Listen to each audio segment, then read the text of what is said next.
বলিয়া আছেন।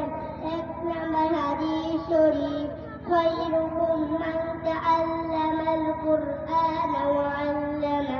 এক নম্বর হাদিস শরীফের অর্থ, তোমাদের মধ্যে সর্বোত্তম ওই ব্যক্তি যিনি কুরআন মাজিদ শিক্ষা করেন এবং লোকদিগকে শিক্ষা দেন।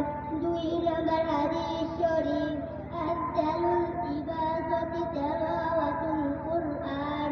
দুই নম্বর হাদিস শরীফের অর্থ, কুরআন শরীফ তেলাওয়াত সর্বোত্তম ইবাদত।